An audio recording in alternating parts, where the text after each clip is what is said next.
So, a reading from Malachi chapter 4, verses 4 to 6. Remember the law of my servant Moses, the decrees and laws I gave him at Horeb for all Israel. See, I will send you the prophet Elijah before that great and dreadful day of the Lord comes. He will turn the hearts of the fathers to their children and the hearts of the children to their fathers, or else I will come and strike the land with a curse. As Malachi concludes his message, he tells us to look two ways as we prepare for Jesus to return. He says, first of all, look back to Moses and remember. Verse 4. First, remember the law of my servant Moses, the decrees and laws I gave him at Horeb for all Israel. Malachi is saying, look back to the law I gave the people of Israel through Moses. Practice it and keep it as God's people. He's not saying, be as good as you can be, so I'll let you into heaven. We've seen we can't do that. Rather, live as God's people are meant to live. So for us, as we wait for Jesus to come back, don't idle around. Look back to what Jesus did.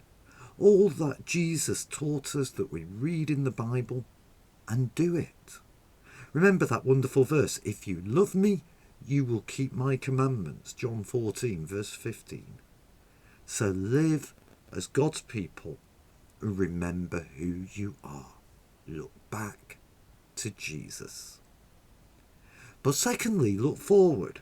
And for the people of Malachi's time, verses 5 and 6, be prepared. See, I will send you the prophet Elijah before that great and dreadful day of the Lord comes. He will turn the hearts of the fathers to their children and the hearts of the children to their fathers, or else I will come and strike the land with a curse. Malachi is saying that God will send a messenger to warn of Jesus' coming and that great and dreadful day. Great for those who trust in Jesus, dreadful for those who don't. And the messenger is Elijah. Now actually that prophet has already come, and the New Testament makes it clear that the Elijah figure, whose job was to prepare people for Jesus' coming, was John the Baptist, and he's already come.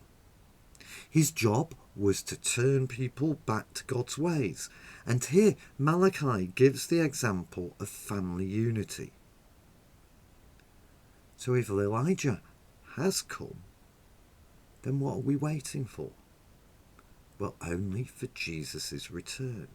It's the only promise left to keep. I take it that if he's kept all the others as he has done, then he'll keep this one too. So be prepared. It's any time soon. But it may seem to us as if Jesus is taking a long time in coming.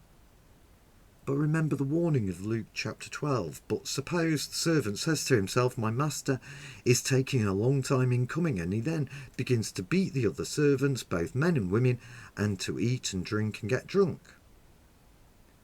We're to live and behave as if he's coming tomorrow. For when he comes, he will not be expected, and he will punish. The master of that servant will come on a day when he does not expect him, and at an hour he's not aware of. He will cut him to pieces and assign him a place with the unbelievers. You see, the point is that Jesus' return is the next major event in human history. All the prophecies have been fulfilled. He could come back at any time. The fact that he hasn't for 2,000 years is not an indication that he's forgotten or isn't coming. It's rather that he's patient, wanting as many to come back to him as possible. So are you ready? Heed the warnings. Remember, so live your life as Jesus wants us to. And be prepared.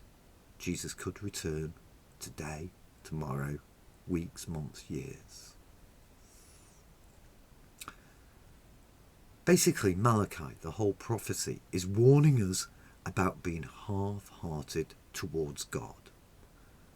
That we're unfaithful in our relationships, that we forget how great God is. Yet each time Malachi's message has been the same. Come back to God, for he's willing to have you back if only you will return to him. And there are only two types of response to God in the world. You can choose to ignore him or love him. And there are only two destinations, hell and heaven. So again, hear God's loving cry from the heart to you. Return to me, and I will return to you.